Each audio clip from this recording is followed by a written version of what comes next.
Empire.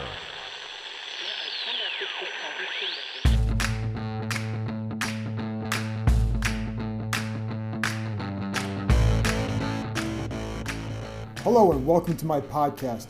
I hope you're all staying safe. It's a horrible period, so I appreciate you tuning in, and I hope I can provide a half hour or so of a distraction. Anyway, today I have new Redskins running back J.D. McKissic. We talk about his evolution as a third down back, what he's doing now to stay ready, and some specific examples of where playing receiver in his past helps him now as a running back. I think he's an underrated signing. Then it's on to Chef Mel. I wanted to bring him on to discuss a few recipes, some Redskins players he's still trying to help, and there is one comfort food recipe he gave that I definitely want to try. And then it's me and my thoughts. Are the Redskins going to trade that second pick? I discuss, and I tell you who I still think they'll end up with. Don't forget to check out my work on ESPN.com. I'll have a story this weekend on the loss of pro days and what it means for college players. And now, here's my conversation with new Redskins running back, J.D. McKissic.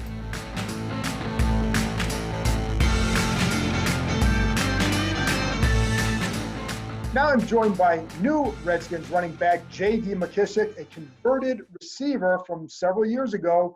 So he's still relatively new as a running back, and that's why I think he's one of the more underrated signings Redskins have had this offseason because he seems like an ascending player. And J.D., first of all, thank you for joining me, but I'm curious from you, where do you feel you're at in your development as a running back? I feel like my development as a running back has gotten way much better.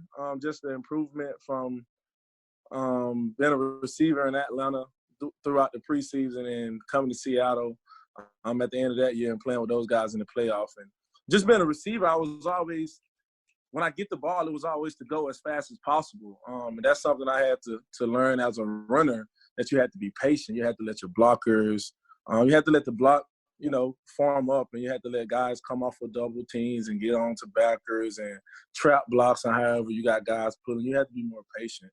And that's something that I think I worked on this past preseason, or through that whole camp when I was in Seattle. That's something that I think I did pretty good. When I went to Detroit, I was able to carry that over, and I got more opportunities carrying the football in Detroit, and I was able to show that. So I think my running back game has evolved. Something that I can't forget, that I was once a receiver, and that's something I have to stay on top of. Well, I want to talk to you about one game in particular because it's one of the games I went back after they signed you, went back and watched last week, and it was the Oakland game last year because to me it showed a lot of what you could do. And I think I saw two things. One, do you look back at some of those runs that you had up the middle and your ability to set up the linebackers as part of that improved patience? Yeah, that was one of the games I got the opportunity to show it, man. I was excited about it. I know it was, just letting the O-lineman come off on one of the backers. It was a move I've been working on, just being able to pause and drop on both feet and be able to move laterally left to right, with ease and not really wasting any time. That's something that I kind of, I formed up, something I do in walkthroughs and, to be able to, like I said, to go laterally left and right. But that Oakland game was a pretty good game for me to be able to show that I could run routes as well. And to run between the tackles. I impressed myself that game. It wasn't the best game, but, a guy like me don't really get that many carries to show that. So I think I did pretty good with the little opportunities I had. Well, and that's why I bring up that game because you did, but there was like an 8-yard run, a 13-yard run, an 11-yard run. And a lot of those runs came because your ability to pause, commit the linebacker, and cut back.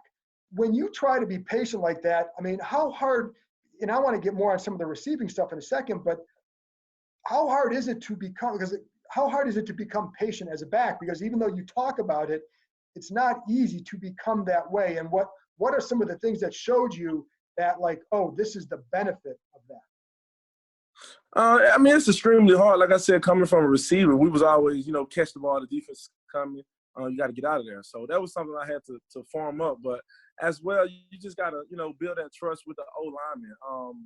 unfortunately, when I was released by Seattle, I came straight to Detroit week 1, and I really didn't have the opportunity to build that trust with the linemen. So we had to really take practice reps very seriously, and that's what we did.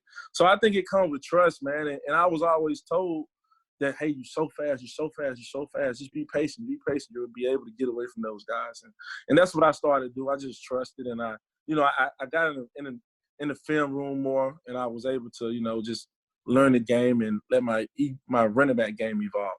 Are there third down backs and guys like that you study? What I would usually do, I wouldn't say study, but when it came to watching film, I never would watch like a big running back. I never would watch the way the game going with him, how guys tackling him, how he's doing his, things to make plays for his offense. I would usually watch a smaller guy. It's no one that I really study at all, but I would just watch the smaller backs who's going up against the team that we are about to play. So did you ever, like, one of the guys you'll be replacing here would be a Chris Thompson, his role. Did you ever, when you guys played them last year, did you watch him at all? No, I didn't, but I definitely knew about him. I had friends that had him on their fantasy. So I know I didn't get to watch his game at all. But I know he's a very good player, a very good ball player. He's definitely real good at what he does. And then also for you, again, going back to the Oakland game, there are a couple routes that I saw you run, and it didn't strike me as typical running back routes. One was you're in a stack formation at the goal or inside the 5, and the way you press the leverage and create the opening by cutting out, I think it was a stack. You press inside. You get, I don't know if it was a linebacker on you on that one, but you get him to lean. I remember. I don't know who the defender was, but yeah, it was a stack. I forgot who the receiver was, but who I was stacked on. But yeah, I just wanted to get on his toes, man, and break out, man. I actually think I got too close.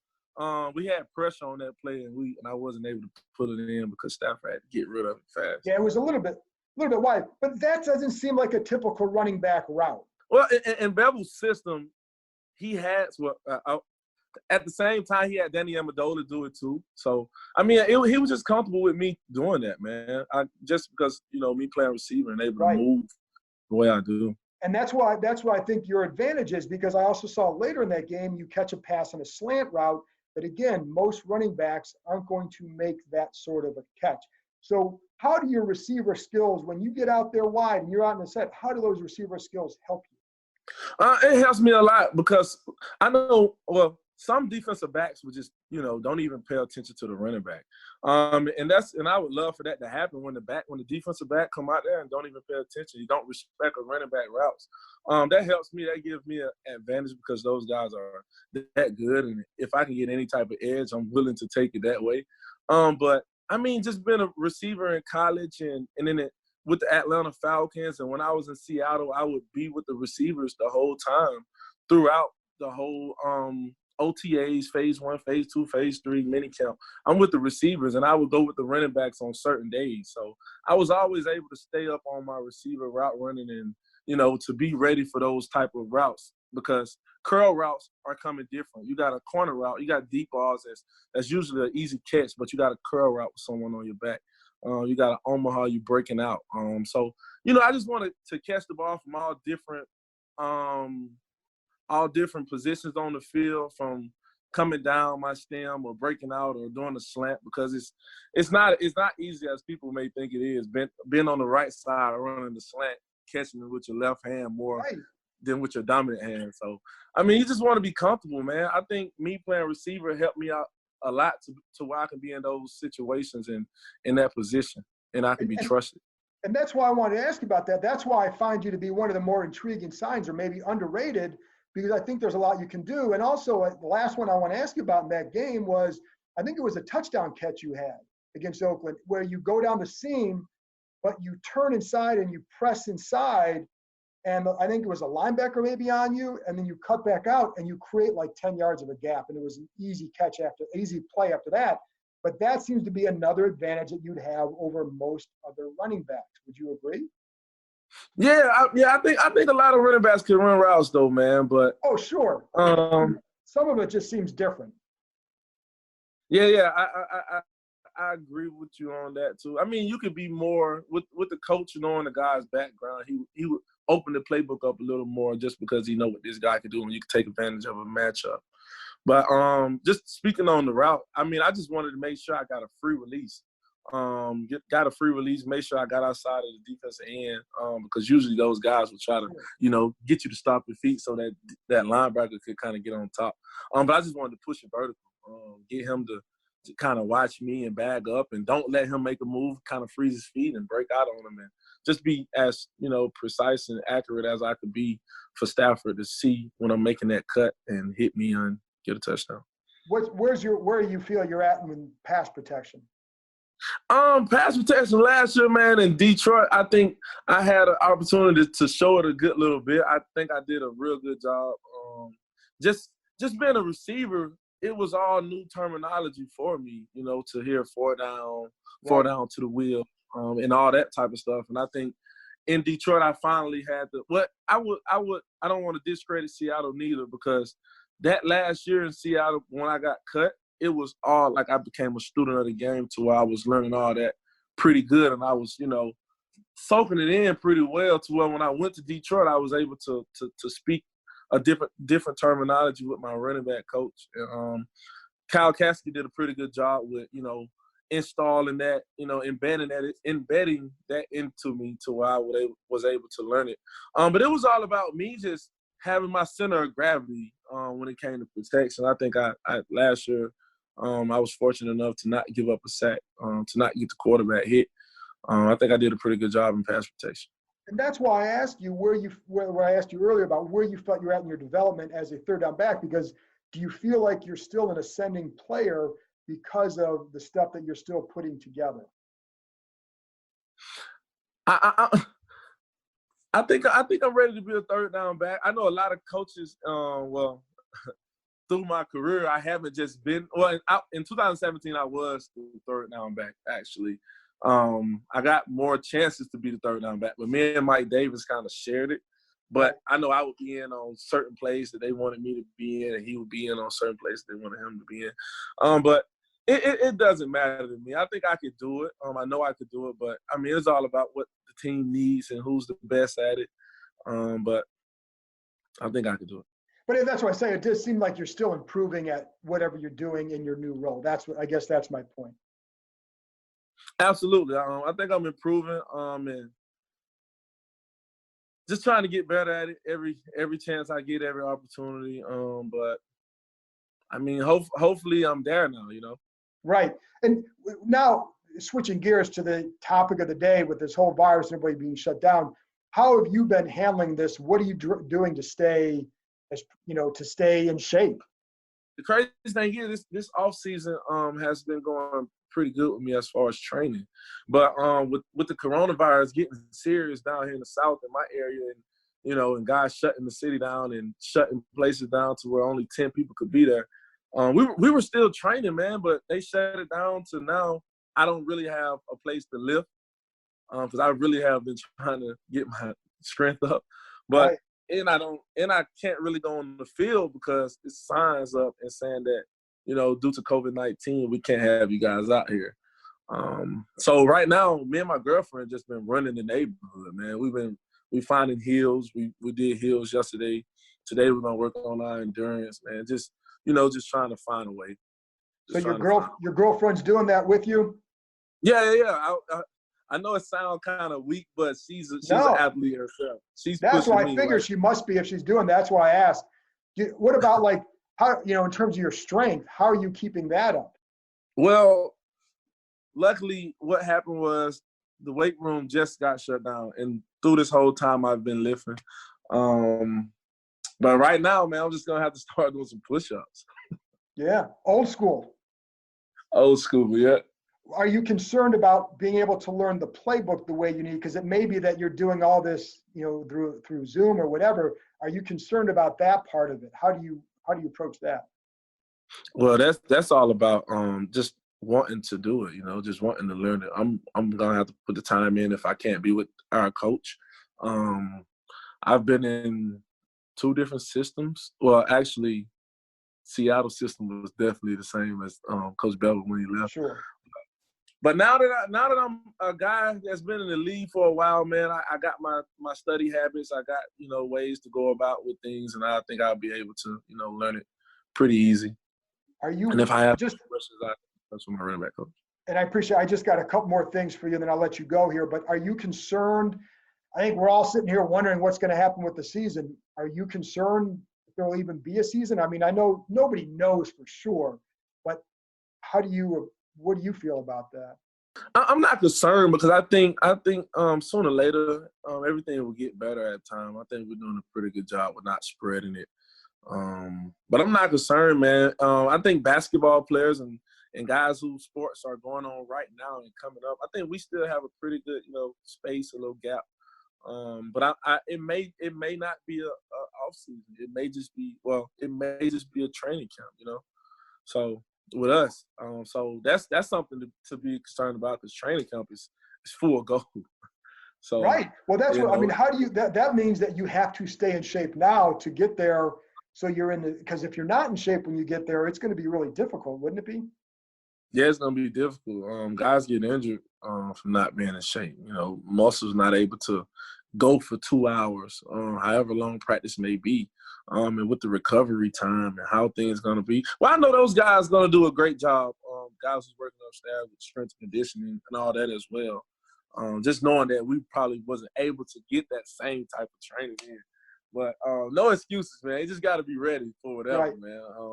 I'm looking forward to it regardless of whenever it's going to come. Just got to be ready. Look, JD, I'm looking forward to it too because it means we're back out there. Last thing, you did play the Redskins last year, so you got a sense of this team. What were some of your impressions from that game last season? They found a way to win, man. Just watching because I think we were up a lot, up for like the whole time that game, and when it came to them, finding a way to win the game and get it done, they definitely did that. They had some defensive guys that stepped up, and that's mainly what I took out of it.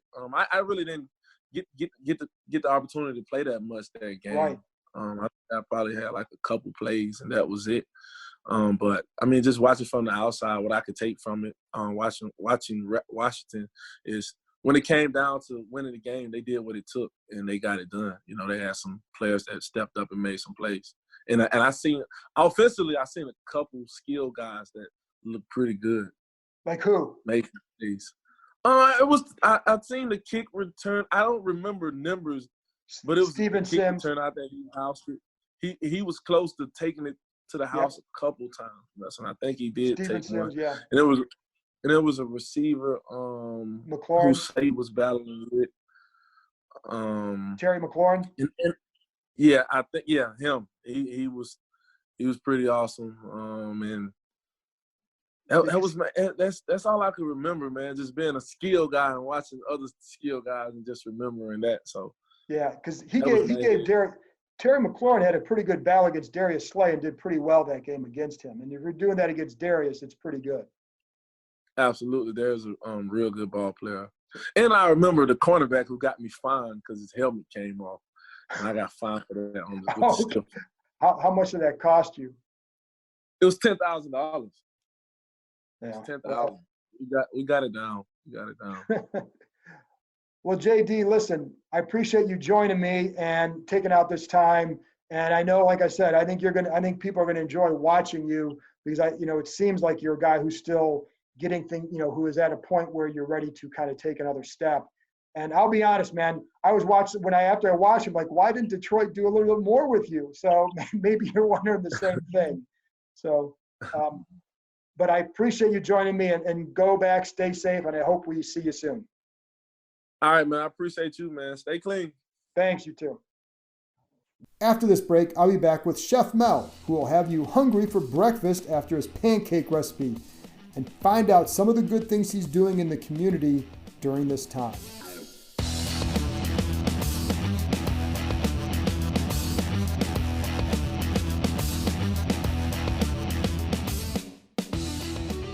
Now I'm joined by Chef Mel.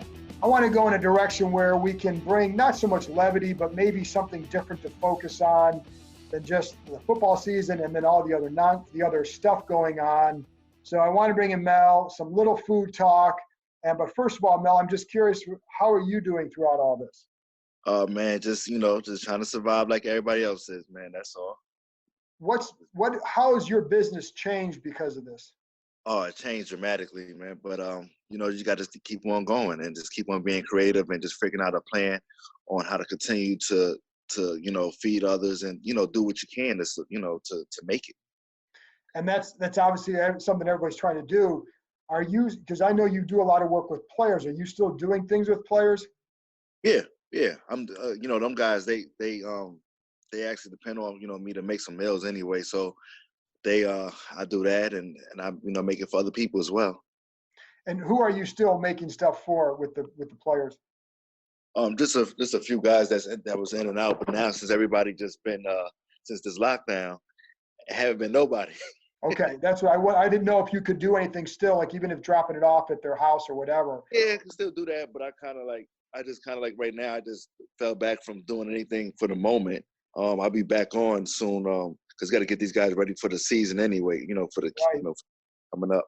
So these guys they actually they staying pretty healthy and watching what they eat and everything like that, and that's pretty good. I like that. Are you staying in touch with them and suggesting things they should be doing? Definitely. I talk to a few guys daily and everything like that. Give them a call, check on them, make sure they good. Who are the guys? Like, who are some of the guys you're staying in touch with, and are you giving them food tips or just checking in on them? Checking on them like Landon Collins, always making sure he's he's doing good. Ryan Anderson, all those guys, just checking on them. Jimmy Moreland, just make sure just making sure they all good. Everybody was on a meal plan, so they sticking to it. That's good to hear, because that's one of the things I wonder about is like as someone who prepares those foods, did you get a little bit concerned that guys might get off their nutrition that you've kind of been helping them build? These guys are really, I really like what I see in these guys. They actually really determined to keep their body in great shape, and they watching what they eat and stuff like that. And I really enjoyed really sticking to that diet. Okay, well, let's talk about some things. As part of the reason why I wanted to get you on, Mel, is because you tweeted out, like, I don't know if it was the pancakes or the French toast last week. You know what I'm talking about, right? What was that dish? Man, I just had some of that again, man. That's my power meal for the breakfast. I had it was my banana, blueberry, strawberry, and pecan pancakes with some maple bourbon syrup and some whipped cream. And I'm talking about that, and that maple bourbon really did it. But how big are you on the breakfast foods? Because I have we see for you, we're seeing dinners and lunches or whatever. But I'm not really a big breakfast guy. I'm not a big guy. I like to try to get into it time to time. I'm not big on breakfast, but it's really important to have. I'm really like just a lunch and dinner guy. But breakfast, if I'm up to it, if I feel it, I'm on it. And with the pecans, are you cooking them within the pancakes, or are you just putting them? Or do you warm them up and put them on top? What do you do with them? I warm them up warm them up for a couple of minutes, and then I put them on top, just topping everything off, topping the pancakes off. Dude, I gotta be honest, because I love breakfast, and I can't eat, I love those, the pancakes, waffles, French toast, any of that. Can't eat a lot. I just made some blueberry cakes. I just made some blueberry pancakes, so they was delicious. Those are always good. What do you do? Do you do anything special with how do you make your pan? I mean, usually we're getting it out of a box and doing that. How do you do it? You can make your own. You make your own batter. Just get your flour and everything. Get all your batter, different things together, your ingredients, and just to you can make a waffle. You make pancakes out of it, and you need some baking powder, and I use vanilla extract, so I use that too. So I use different flavors, whatever like that, and then I also do cinnamon. I love cinnamon in my pancakes as well because So you put that within the mix. Yeah, definitely can put that in the mix. It's not gonna hurt it. It's gonna be good. Because you don't put too much in there. You just put about a teaspoon in there. Right. And pretty good from there. So. Okay, so because that's why I say usually when I'm making pancakes, you get the box mix, you put the water in and do that. And I'll try to add some cinnamon there and you put the whatever in there. But I would imagine that yours are a little bit better than what I'm. Gotta keep on, just keep on trying just to be creative and figure it out. It's all about down to the science on how you want to make your batter and everything like that, how you want to make things. I just do stuff on top of my head. I'm gonna put it in until I make it work. If I make it too watery, I gotta add more, flour to it or whatever. So what are the main ingredients that you're putting in there? Flour. Right, flour, baking powder. And baking powder. You definitely want that baking powder. Cool. So yep. I also want to get let's give one meal that people can kind of take for the rest of the day if they want to try it at home and just kind of want to get their mind off things. What would be a good comfort meal for you?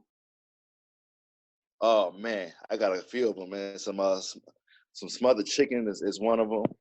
Some collard greens and mac and cheese. That's one of my go-tos. Some mashed potatoes too. Love some mashed potatoes. Okay, let's talk about the chicken then. What are you doing with the chicken? Oh, you just smother it now. You do the smothered chicken. You do that with some flour. You saute the onions, and you make it like a little gravy, and then you put it in the pan, and cook it in the chicken. And oh man, John, it's amazing. It's a good southern. You can do a pork chop too. Oh yeah. Well, so are you taking the chicken? Are you searing it on the sides and putting it in there and then putting it in the oven? Or how do you do that? So you sear the chicken and everything like that. You sear the chicken on both sides. I recommend using thighs. And, I love thighs and legs. I'm doing my chicken and stuff like that. Most people recommend the white meat, but you get more flavor out of the thighs. Agreed. So you're doing that, and then are you putting in the oven with all that stuff? No, I cook it on the stovetop. I cook stovetop. And you're doing it within the gravy? Yep. Dude, you can put it in the oven too. The oven's gonna set it off too. You can put it in the oven, but I mean you could do both. That's what I like about different meals. You could do it on stovetop, or you could put it in the oven, whichever one you mess with. Yeah, that's good. Are you making your own mac and cheese? Oh, of course, man. I use so many. I knew that was a dumb question. Hey, I don't use no Kraft. I know that was a dumb question. What are you doing special for your mac and cheese? What do you do different? Man, I just add different cheeses to it. So with mac and cheese, I've been playing with mac and cheese for so long, just trying to do different flavors of mac and cheese by just using different cheeses. I use Parmesan in it. I use mozzarella. I use all different type of cheeses, man, that you could name of, and I enjoy it. I use 8 cheeses and one mac and cheese pan. Really? And cream cheese, all that good stuff. You put all that in there, man. But see, the whole idea of it, John, is that you have to cook it down with some butter. So you cook the cheese down. You want to melt all your cheese all in one pot. And when you melt it down, you pour it all over your elbows. Right. Your mac. So you pour it on there, and then you mix that baby in. And I'm talking about, man, you got some cheese on top of cheese, man. That's one of my favorite things is a Wisconsin beer cheese soup that I make in every off season because there's multiple cheeses in there, so it's it gives it that nice texture. But that sounds next level. So you're sometimes putting 8 different cheeses in there? Yeah, man, and I love it, man, because and I season it. So I season my macaroni as well. So I put you can make it a little spicier. You can make it whatever season you want to put on there. But I season mine, and it comes out really good because you want to get that balance. Because you don't want it just cheesy and there's no flavor. So you want to because the cheese could just take over the whole flavor of the macaroni.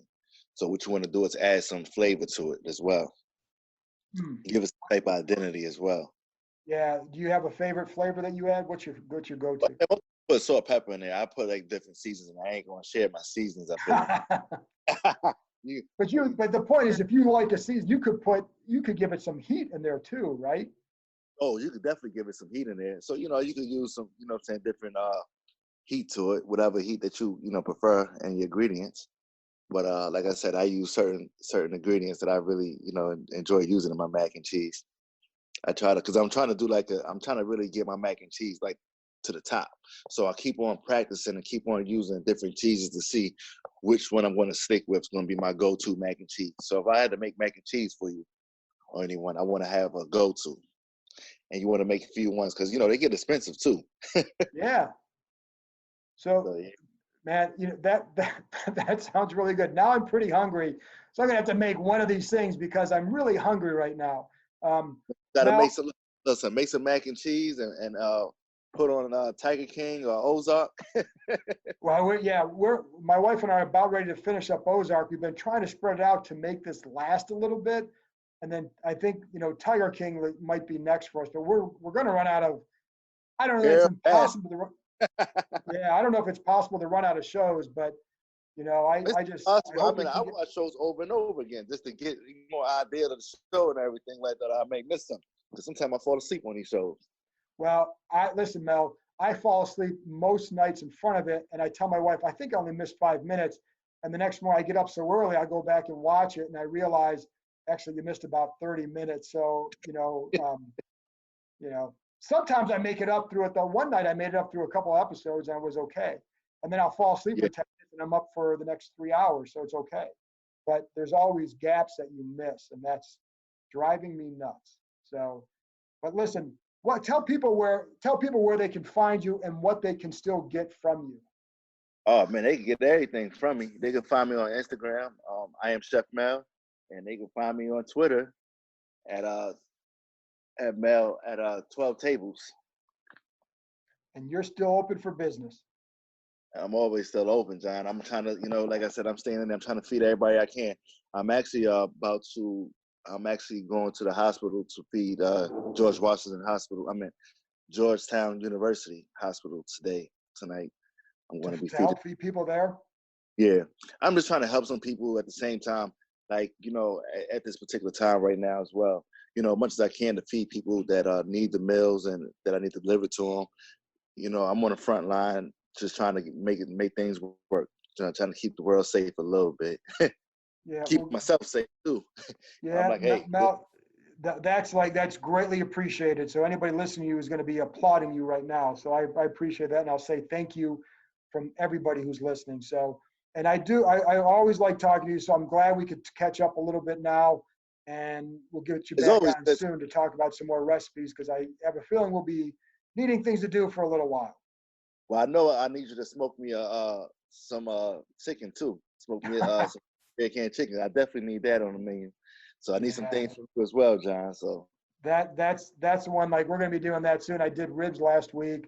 I'm going to try and do some pork belly soon, and just trying to stay sane because that's like one of the few things I've been overeating, man. I've been eating like I don't know, man. I've been eating so much. I've been eating and drinking beers. I mean, it's like I'm trying to stay normal because like we're able to go out here and walk around. I can ride my bike, so I can stay in shape and try not to change too much of my habits. But it's going to be hard, man, because you just think like, to be honest, I don't eat a lot of cookies all the time, and now I'm eating. I'm saying, well, there's a virus. I can have another cookie. And hey, look, same here. I've been ice cream, but the thing I've been doing is just trying to stay active, riding my bike, doing some reading, just studying, just trying to just come up with a game plan on try to take advantage of this situation and make good out of it than make bad. It's a sad time now, and I just tell anybody out there, just hold your head, and everything is going to just come back together. It's just a moment of right now that we got to just sit here and figure out things. And sometimes you got to sit down and just figure it all out. That's all. Yeah, and I'm with you. I'm trying to find a way to turn this into a positive. I don't know what that is yet, but I just think that you have to try to do that. Yeah, that's all you got to. But it takes what it do is you can't just sit in a house. You got to go out and exercise. A little bit differently. Eat clean at this time. Comfort food is going to take you out, though. You don't want to do too much comfort food too much. I mean, don't get me wrong. It is that time for it, but at the end of the day, you don't want to sit here and depend on that. You want to kind of balance it out. I do my comfort food for a cheat day or something like that. Like, hey, I want to have it for the day, and go from there. But other than that, I would stay clean with some chicken and vegetables or fish and vegetables. Yep. We're doing a lot of fresh vegetables, and it's hard because they only last so long when you go to the store, and you're trying not to go to the store that much, but you still need that stuff. And so we'll see. I mean, hopefully soon we can start growing our own and just have it available that way. But it's a challenge right now. So I appreciate you coming on and with a few tips and a few thoughts here. So thanks a lot, Matt. All right, thanks, John. After this break, I'll be back with my thoughts, including potential trades of the number 2 pick.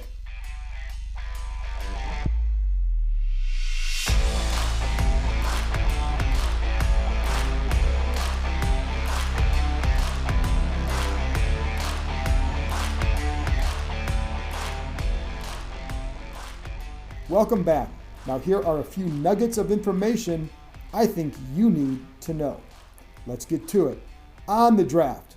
For some reason, I was getting more questions on social media about the number 2 pick this past week, with people worried that they're somehow definitely going to trade it or something. I have always told you 2 things with that number 2 pick. If they stay there, it's going to be Chase Young, but they have always been open to trading the pick. So the notion of that they're now warming to that idea, no, they've always been open to trading that pick. That doesn't mean they want to, but it does mean if someone comes along with a phenomenal haul, of course they'd consider trading back. How couldn't you? One person said if it was a New Orleans type of haul, as in the Ricky Williams trade, and if you don't know about that, Google's your friend. But that's the kind of thing we're talking about to get them to even consider doing this move. But yes, of course they've had discussions about what it would take to somehow, again, get them to consider the move. And that's just it. Just consider it. Then to get it done, I don't know. I think there's so many factors still involved that I don't know. And that's why my money is still on them sitting at 2 and taking a certain player. I'll get to that in a minute. And while there's been some flirtation with quarterback Tua Tagovailoa, I've always believed that his durability would be concerning enough for them to pass, no pun intended. This isn't just about his hip. It's about the other injuries over the last couple of years at Alabama. I wonder about the impact of the loss of visits and getting to really work him out the way you want to see if that's going to make teams maybe not want him quite as much, or I shouldn't say that. They're going to want him, but will they be as aggressive moving up to get him? That I don't know, and I think that's something to watch in the first round of this draft. Will teams be more aggressive going after guys without all this information, or are they going to be a little bit more conservative with who they're selecting, etc.? I don't know the answer to that. It is something that I wonder about. And anyways, with Tua, again, I also worry about him avoiding NFL defenders. He has some wiggle to his game. He's got some escapability, but he's not Russell Wilson in terms of his ability to avoid guys, and I wonder about that. Will that lead to future issues? I think these are things that all teams are going to look at when it comes to Tua. Obviously, a very talented kid. I don't think they just flirted with him to create a smokescreen, but I do believe that was part of it. Why? Because they wanted to see if people would trade up for the pick. Again, they've always been open to that. And again, in other words, they're open to it. When you're coming off a 3-13 year and you haven't won a playoff game in forever, then you owe it to your organization and your fans to look at every angle in an effort to improve. Even if it means taking a quarterback, you do it. If it's Chase Young, you do it. If it's trading back, you do it. Number 2, but my money remains on them staying at 2 and drafting Chase Young. Sure, it could happen differently, but there's no way to know now what trade package they'd receive. And they would have to be comfortable with whoever might be available at, say, 5 and maybe 18 and whatever other pick they get. It would be about passing up an elite talent in Young for a package of starters. But as I've told you for a while, they do not feel they have to get all that they need right now. Free agency hasn't changed that thinking. Take the best situation. Right now, for me, that remains Chase Young. And I do believe it remains that for them as well. Number 3, I know there was some talk about Isaiah Simmons from Clemson. I did talk to some people about him in the league. I'm talking to a lot of people, but some people in the league, because I don't always want to just get Redskins opinions. But I do think he's a much better fit in a 43 than he'd be in a 34. But I also think some still wonder about him. While he can do a lot, will he be elite in any area?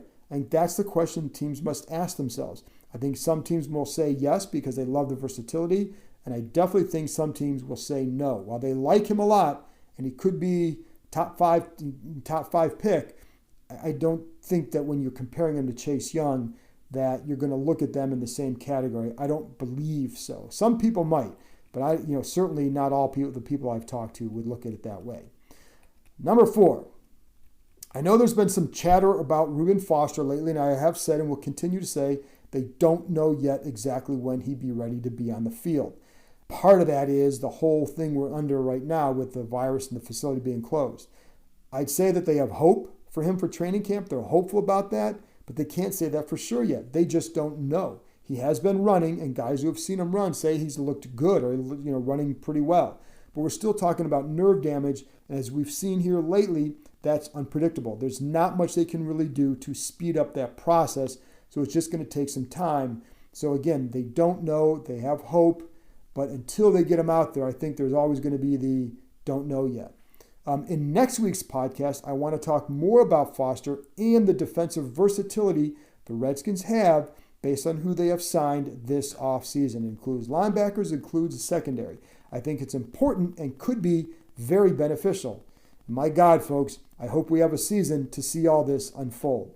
Finally, I don't think there's a whole lot new with Trent Williams. The sense I get is that if something happens, it'll probably be closer to the draft or maybe even during it. There doesn't seem to be a real sense of urgency on anyone's side other than Trent's. The Skins aren't going to budge on their second-round value compensation desire, and other teams aren't willing to pay that yet because they don't really have to. So we wait. And that's it for this week.